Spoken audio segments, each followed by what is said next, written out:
বাতাসে ঠান্ডার শিরশিরে ভাবটা এই দুদিন হলো হালকা টের পাওয়া যাচ্ছে। পাতলা একটা চাদর গায়ে আরও ঘণ্টাখানেক ঘুমানোর প্ল্যান করছিল শয্যায় সহিত এক অল্প বয়সী যুবতী।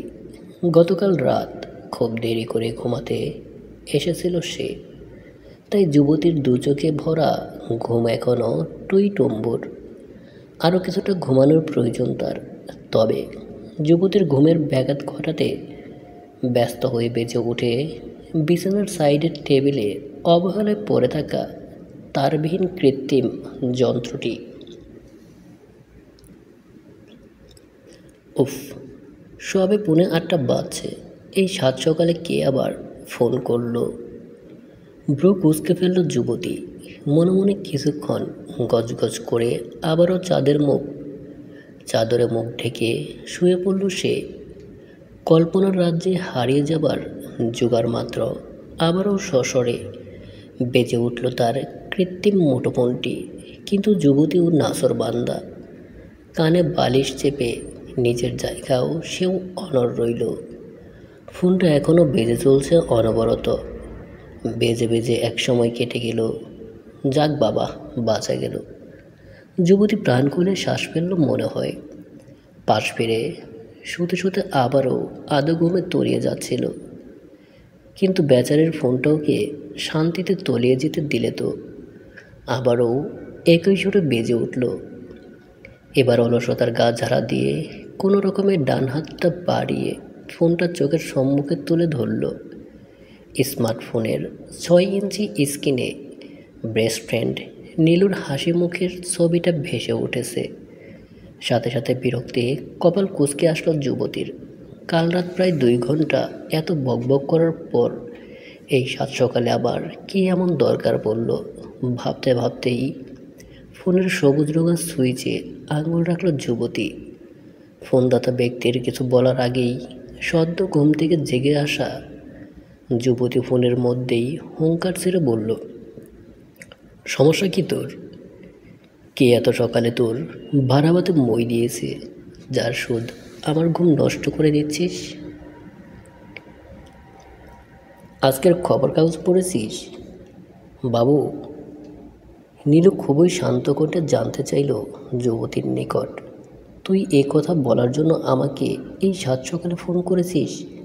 নীলুর বাচ্চা, সামনে পেলে একদম খুন করে ফেলবো তোকে। আগে পড় তো বোন, তারপর না হয় লেকচার মারিস। এই তুই কোথায় সত্যি করে বল তো আগে।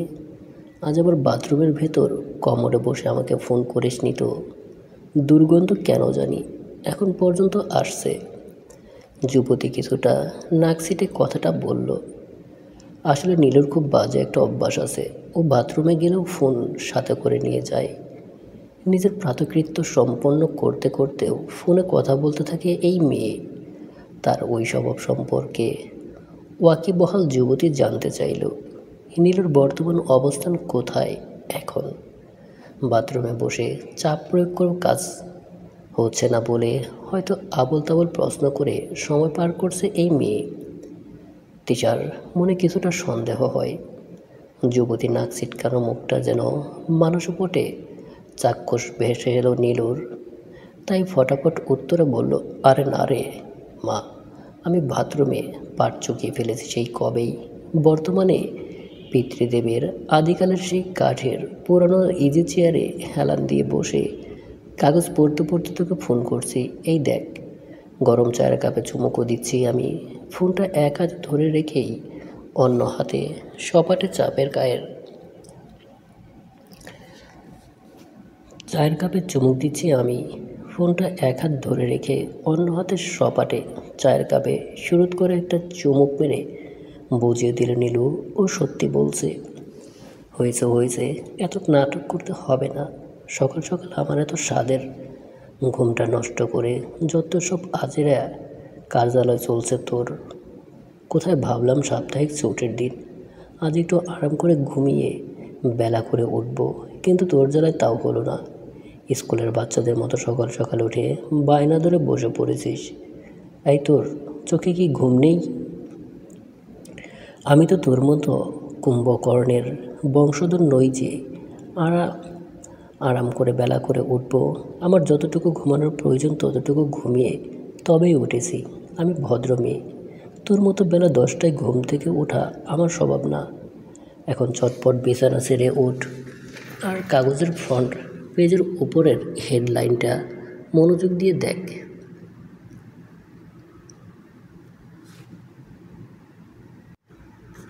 তারপর দেখ তোর ঘুম কোথায় গিয়ে দৌড় দেয়। এমন কি আছে সেখানে? এই কেউ আবার মরে টরে যায়নি তো? সত্যি করে বল। তুই তো জানিস আমার মন খুব দুর্বল। এমন হলে আমি পূর্ব প্রস্তুতি নিয়ে রাখবো। তোর আশিকের খবর ছাপা হয়েছে বাবু। দেখ, তোকে হয়তো 40 খেতে ডাকে সে। কার? ওনার? হৃৎপিণ্ডটা একবার লাফিয়ে ওঠে, থেমে গেল কয়েক সময়ের জন্য তিশার। ওর জোরালো কণ্ঠে প্রতিধ্বনিত হলো ওর বদ্ধ ঘরের প্রতিটি দেয়াল। 3 সেকেন্ড নীরবতা পালন করে বোঝার চেষ্টা করলো ও ঠিক শুনল নাকি ভুল। মেয়েটি আর কেউ না, আমাদের সেই বোকাশোকা তিশামণি, যার পুরো নাম তিশা রহমান। বাবা মায়ের একমাত্র মেয়ে সে, আর বড় ভাইয়ের বড্ড আদরের একমাত্র বোন।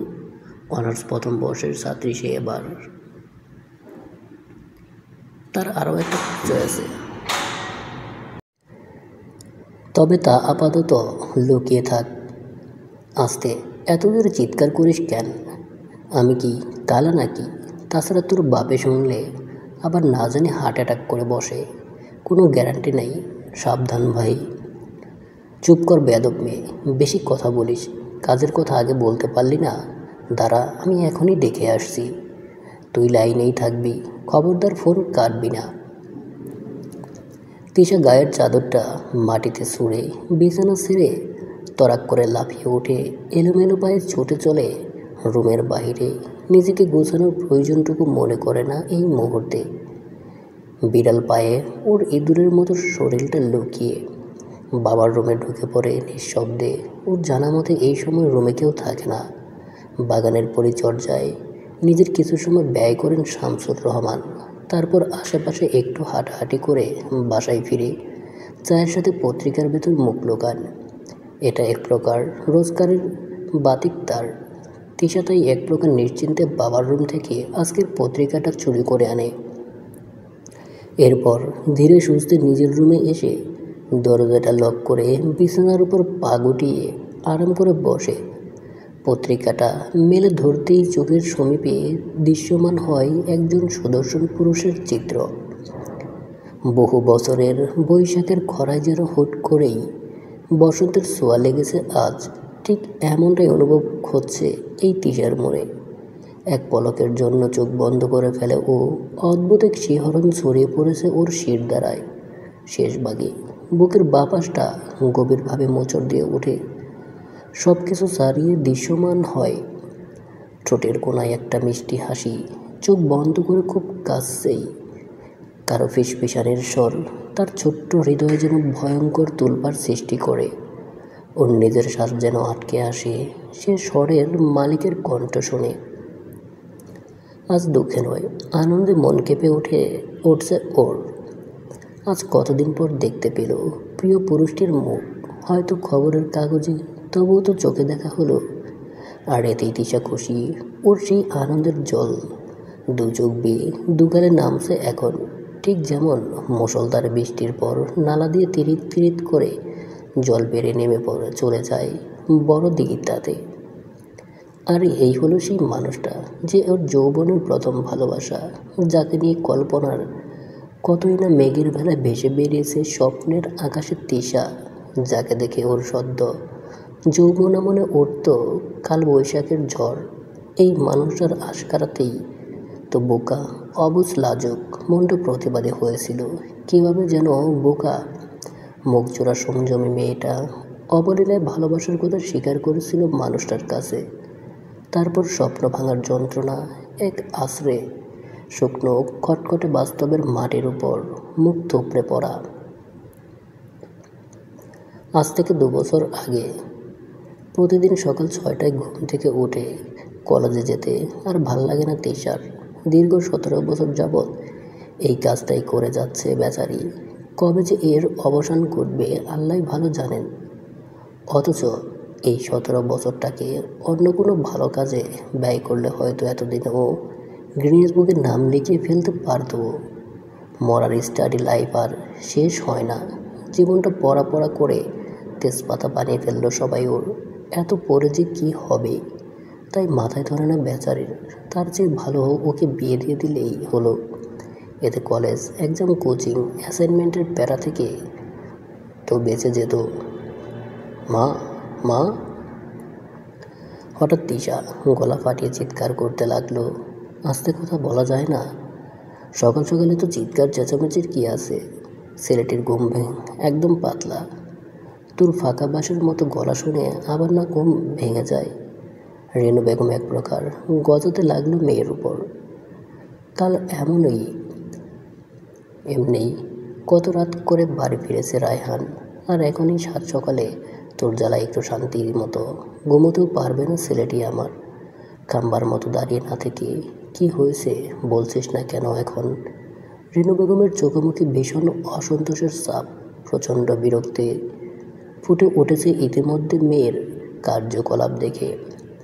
তোমার নবাবের পুত্র কোন রাজকার্য সম্পন্ন করে এসেছে রাতভর তা আমার জানা নাই, তাই সকাল সকাল মুখ খুলতে বাধ্য করো না। তুমি থাকো তোমার ছেলেকে নিয়ে। আগে বলো আমার জোতা কোথায়?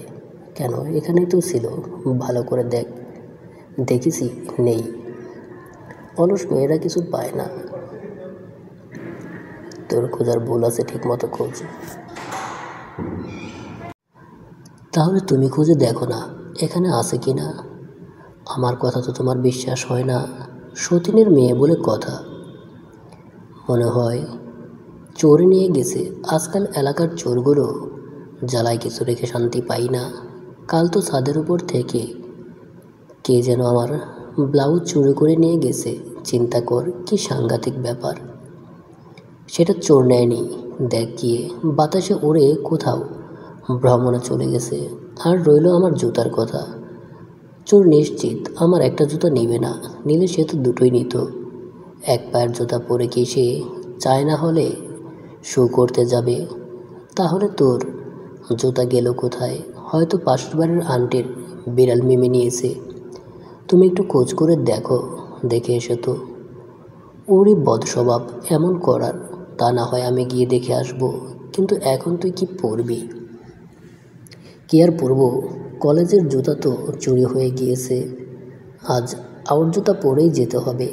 সালেহা ম্যাম না বকলেই চলে। তাহলে আজ তুই তোর খালার আনা নতুন জুতাটা পরে যা। তোকে গত মাসে না গিফট করেছিল বুবু? ওহ, কাঠের জুতা? হাঁটলে যে খটখট শব্দ করে। কাঠের জুতা আবার কি? জানিস পুরো নিউ মার্কেট ঘুরে তোর জন্য 990 টাকা দিয়ে জুতো জোড়া কিনে এনেছে বুবু। অথচ তুই একদিন পায়েও পরে দেখিসনি। মা, তোমার বোনকে ফাপড় কম মারতে বলো, কারণ আরও 2 মাস আগে আমি একই জুতা আমার কোচিংয়ের এক মেয়ের পায়ে দেখেছি। আর ও নিজে বলেছে এটা নিউ মার্কেটের ফুটপাত থেকে 150 টাকায় কিনেছে। যাই হোক, তুমি বোকা হতে পারো, আমি না। এখন গেট লাগাও, আমি আসি। খালি মুখে যাচ্ছিস কেন? কিছু খেয়ে তো যা। আজ নতুন একটা রেসিপি ট্রাই করেছি। তোমার লেটস পাতার মিক্সিং ভেজিটেবল পরোটা তোমার নবাবের পুত্রকে খাওয়াও। এই ঘাসটা সকাল সকাল আমি গলায় নামাবো না। আমি মানুষ, গরু না। তা নামবে কীভাবে? তোদের তো ভালো লাগে ওই হোটেলের পিৎজা, বার্গার, শর্মা। ভালো জিনিস কি আর পেটে সয়ে? আমি আমার পরোটা আমার ছেলেকেই খাওয়াবো। মায়ের কথা শুনে কর্ণপাত করলো না তিশা। মাথা নেড়ে ঘর থেকে বেরিয়ে রাস্তায় উঠে ও। আজকাল বকবকানি করা মায়ের একটা অভ্যাসে পরিণত হয়েছে। তিশাকে পেলেই কেমন আজগুবি কথার জড়ি নিয়ে বসে।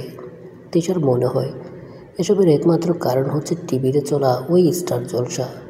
ওর মা সারাদিন বাড়িতে বসে ওই বোবা বক্সটির সব কিছু পানি ছাড়া গিলবে, আর ওকে সামনে পেলেই অগ্নি দেওয়ার চেষ্টা করবে।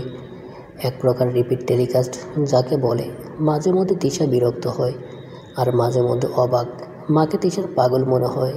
টিভি দেখে দেখে কী সব পাগলামি করে বেড়ায় আজকাল ওর মা। হঠাৎ কাঁধে কারো হাতের স্পর্শে ঘুরে তাকায় তিশা। 32 পাটি দাঁত বের করে কেমন বেকুবের মতো হাসছেন নীলু। চোখ রাঙালো তিশা। মেয়েটির আক্কেল জ্ঞান নেই। এভাবে পিছন থেকে কেউ ধরে একটুর জন্য তিশা হার্ট ফেল করেনি। সামান্য রুক্ষ শোনা গেল কণ্ঠ ওর। লেচুর বাচ্চা, এমন কেউ করে? আমি ভয় পেয়ে গিয়েছিলাম জানিস। তাই? কিন্তু কেন? এই রাস্তা, এই গলিপথ সবই তো আমাদের পরিচিত। সেই 11 বছর যাবৎ এই পথ ধরে যাওয়া আসা করছি। এখন তো মনে হয় এই রাস্তাও আমাদের উপর বিরক্ত। আর তুই এত সহজে ভয় পেয়ে গেলি, তাও দিনে দুপুরে। নীলু গাল টিপে হাসে, যেন মজার কোনো জোকস শোনালোই মাত্র। রাস্তা পরিচিত হলেও রাস্তার কুকুরগুলো কিন্তু মুখোশ পরে থাকে। কার মনে কী চলছে, কখন উৎপেতে বসে থাকে বলা তো যায় না।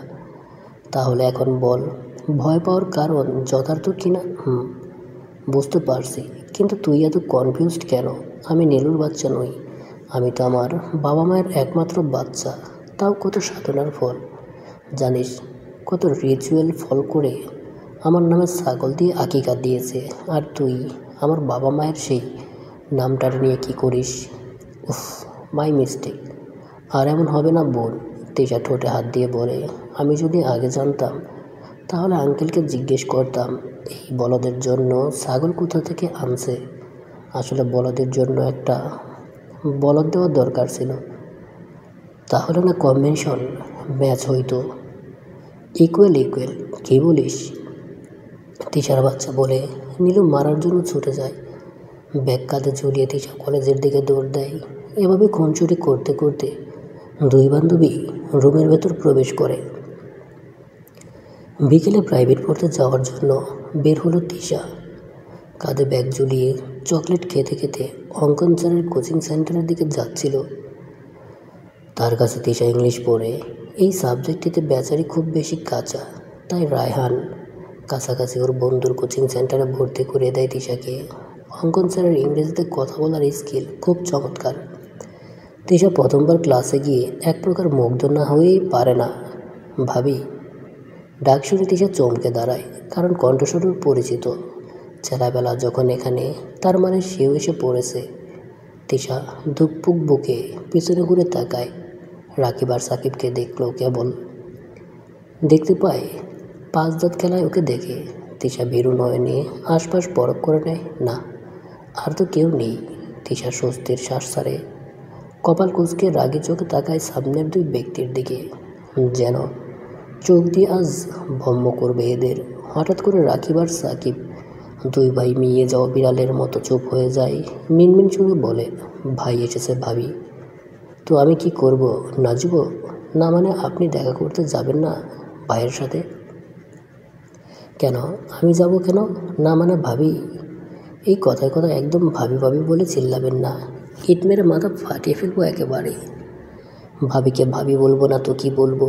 আপনি তো ভাইয়ের রানী, তার রানী সাহেবা, আর আমাদের ভাবি, তাই না? আর একটা বাজে কথা বলবেন না বলে দিলাম। আমি কারো ভাবি টাবি না। রাস্তাঘাটে আরেকবার ভাবি বলে চিল্লালে ইফটিজিংয়ের মামলা ঠসে দেবো একেবারে। বলে তিশা আবার হাঁটা ধরল। ভাই জিজ্ঞেস করলে কি বলবো ভাবি? তিশা মুখে কিছু বলল না, শুধু অগ্নি ভম্ম করা চোখে একবার তাকালো রাকিব সাকিবের দিকে। আহমেদ বাড়ির দ্বারসীমায় দাঁড়িয়ে আছে তিশা। এই বাড়ির ভেতরটা অপূর্ব সুন্দর। দুপাশে ঘাসের লন, তারপর মরশুমি ফুলের মেলা। পাথর পাতানোর রাস্তার শেষে একটা 3 তলা সাদা বাড়ি। জাহাপনা ফরমাইশ করেছে সে কিনা যে পারে, এত বড় দুঃসাহস তার দ্বারা সম্ভব নয় এই জীবনে। আর যদি কাল ভাদ্রে বুকে ফু দিয়ে একটু একটু নিজের ঔদার্য দেখায়, তাহলে তোপের মধ্যে পড়তে হয় 2 মায়ের। দুমা বলতে একজন হলো ওর নিজের মা, যার গর্ভে ওর জন্ম হয়েছিল।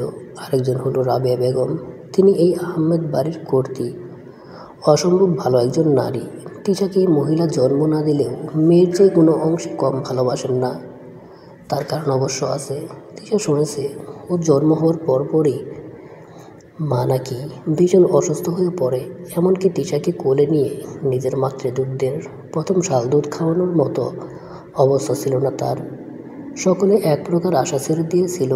রেনু বেগমের শারীরিক অবস্থার অবনতি দেখে শামসুর রহমান এতটাই ভেঙে পড়েন যে নিজের সদ্য জন্ম হওয়া মেয়েটির কথা প্রায় বেমালুম ভুলে যান তিনি। আত্মীয় স্বজন হতে শুরু করে সকলেই তখন রেনু বেগমকে নিয়ে ব্যস্ত, অথচ ছোট বাচ্চাটির কথা কেউ একটিবারও চিন্তা করল না। আর অপরদিকে রায়হানের একটা পরীর মতো বোন হয়েছে শুনে জিসান জেদ ধরে বসে আছে রায়হানের পরীটাকে সে দেখতে যাবে।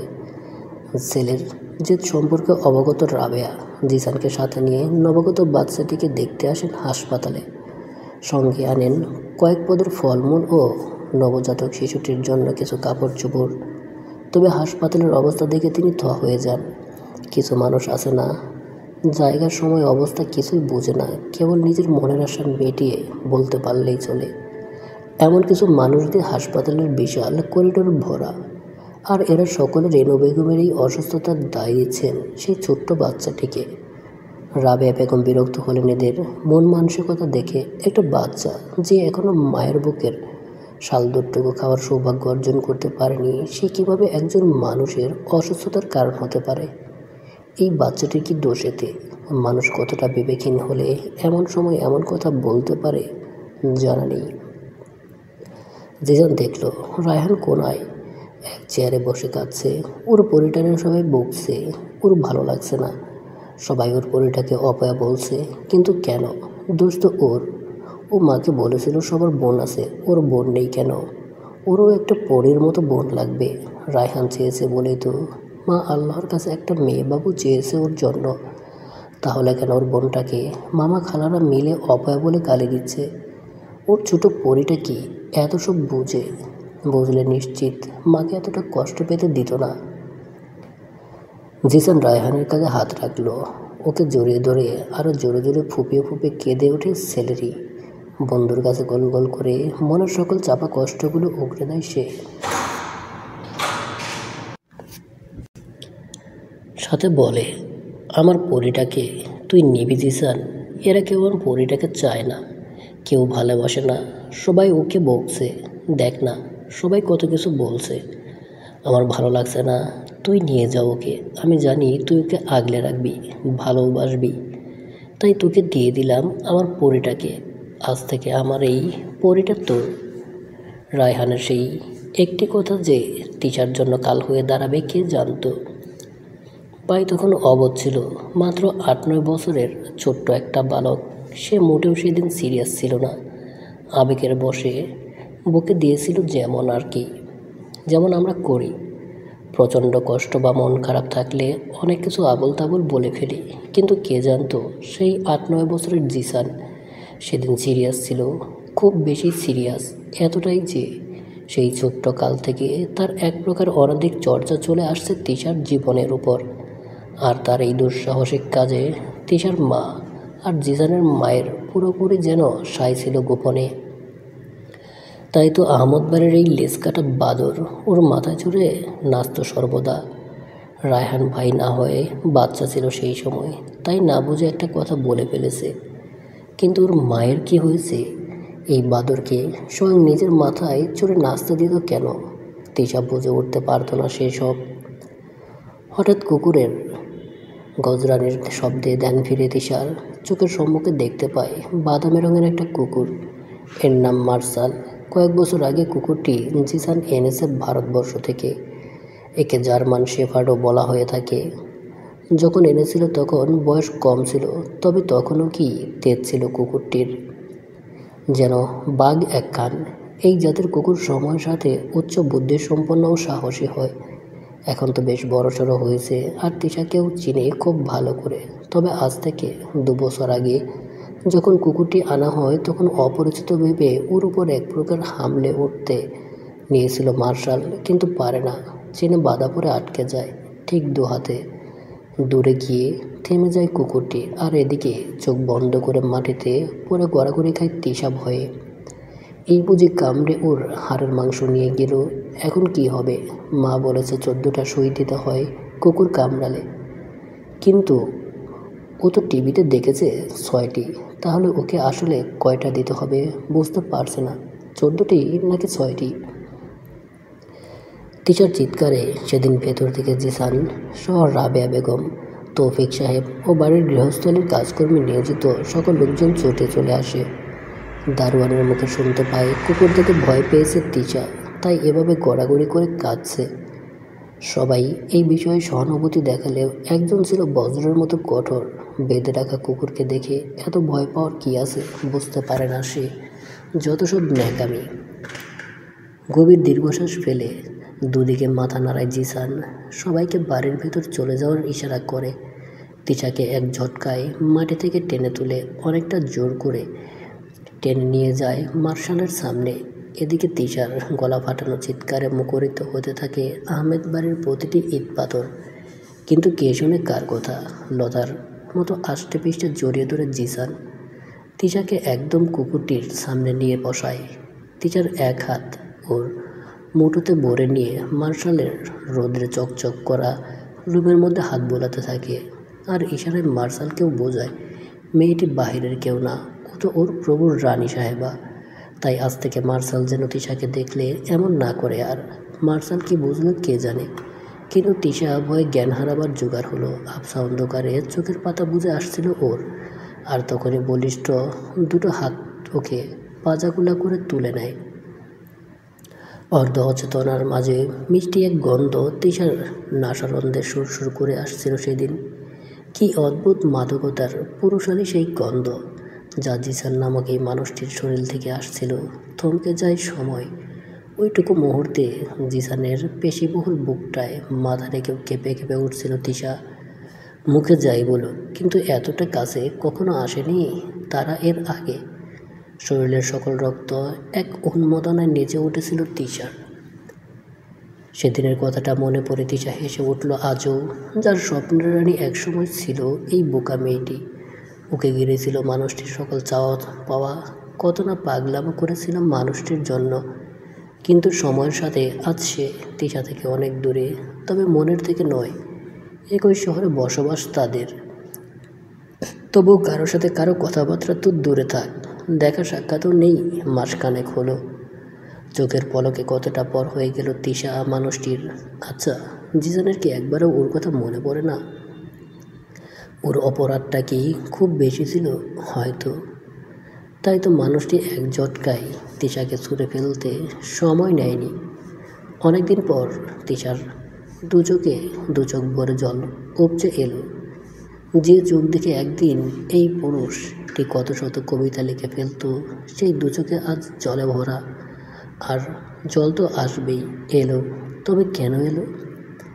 এই মেয়ে, তুই কাঁদছিস? দেখ, কাঁদিস না, আমি তোকে একটা নতুন জিসান ভাই এনে দেবো। তবুও তো কাঁদিস না ভাই। চোখ দিয়ে দর দর করে জল পড়ছিল তিশার। আর এই অবস্থায় হাসি পেল নীলুর কথা শুনে। ওর কথায় এই ভাই রাগ এক প্রকার মুদ্রা দোষ বলতে গেলে। এক হাতের উল্টো পিঠে চোখের জল মুছে ঠোঁটের কোণে একটা মিথ্যে হাসি টেনে এনে বলে তিশা, না তো আমি কাঁদবো কেন? কাঁদার মতো কিছু হয়েছে কি না এ তো খুশির খবর। মানুষটির স্বপ্ন আজ পূরণ হতে চলেছে। দেখিস, এবার ভোটে উনিই জয় হবে। তোকে কিন্তু ভোট দিতে যেতে হবে। দূরে গিয়ে মর ভাই, দুহাত জোর করে ক্ষমা চাই। লাইন ধরে দাঁড়িয়ে থেকে ভোট দেওয়া থেকে আমি বরাবর বিরত থাকি। এসব ভেলকিবাজি আমার দ্বারা সম্ভব না। এমন বলছিস কেন? তুই কি এই দেশের নাগরিক না? হ্যাঁ মা, তুই জানিস না কি? টিচার কৌতূহল কণ্ঠ, আমি চায়নার প্রোডাক্ট, ভুল করে এদেশে এসে পড়েছি। তিশা দীর্ঘশ্বাস ফেলে লাফ দিয়ে বিছানা ছেড়ে নেমে দাঁড়ায়। এই মেয়ের সাথে তর্ক করে লাভ নেই। মেয়েটি এমনই একটু পাগলাটে, সারাক্ষণ আবিজাবি বলে তিশার মাথা খাবে। তবে মনটা ভীষণ ভালো। পড়ার টেবিল থেকে কেচিটা নিয়ে সযত্নে জিসানের ছবিটা কেটে নিজের পার্সোনাল ডায়েরির সাদা পাতায় লাগিয়ে নেয় তিশা। এই ডায়েরিটা ওর জন্য অনেক বিশেষ, কারণ ডায়েরিটা দিন শেষে ওর মা রেনু বেগম ওর 10তম জন্মদিনে সেদিন তিশার হাতের ডায়েরিটা দিয়ে বলেছিল, বিশেষ কিছু দিন, বিশেষ কিছু তারিখ আর কিছু স্মৃতি যেন লিখে রাখে তিশা ডায়েরির পাতায়। অবেলায় কোনো একদিন বিকেলবেলায় কফির মুখে চুমুক দিয়ে ফেলে আসা এই স্মৃতিগুলো নিয়ে ভাবতে সেদিন প্রচণ্ড মধুর লাগবে। গোলাকার চক্রের মতো স্মৃতিগুলো তখন চোখের সমীপে প্রজাপতির মতো ঘুরে বেড়াবে। তিশা ছোট ছিল তখন, তাই মায়ের এত বড় বড় বার্তালাপ ওর কানে গেলেও মনে কোনো প্রভাব ফেলেনি সেই সময়। আর ডায়েরিটা ওর কোনো বিশেষ কাজেও লাগেনি।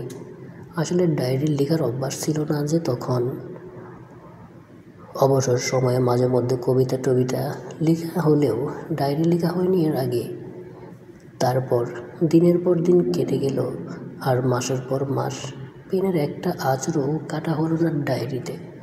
তবে সময়ের পরিক্রমায় অবশেষে এমন একদিন সত্যিই এলো যার স্মৃতির গতি ধরে রাখার জন্য ডায়েরিটার সাহায্য নেয়। আর সেদিনটা ছিল ওর মায়ের মৃত্যুবার্ষিকী। মায়ের একটা ছবি খুব যত্নের সাথে ডায়েরির একটা পাতায় লাগিয়ে রেখে তার যাওয়ার সময় দিন সাল সবই স্মৃতির পাতায় লিখে রাখে তিশা। এই দিনটির কথা কখনো ভুলবে না ও। সেদিন সারা রাত তিশা মায়ের বুকের উপর ঘুমিয়েছিল। মায়ের শরীরের শেষের গন্ধটা তিশার শরীরে যেন আজও মিশে আছে।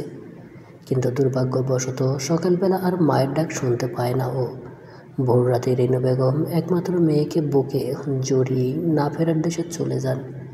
এরপর থেকে মায়ের এই ডায়েরিটা আঁকড়ে ধরে লেখা শুরু করে তিশা। এখন তো রীতিমতো অভ্যাসে পরিণত হয়েছে।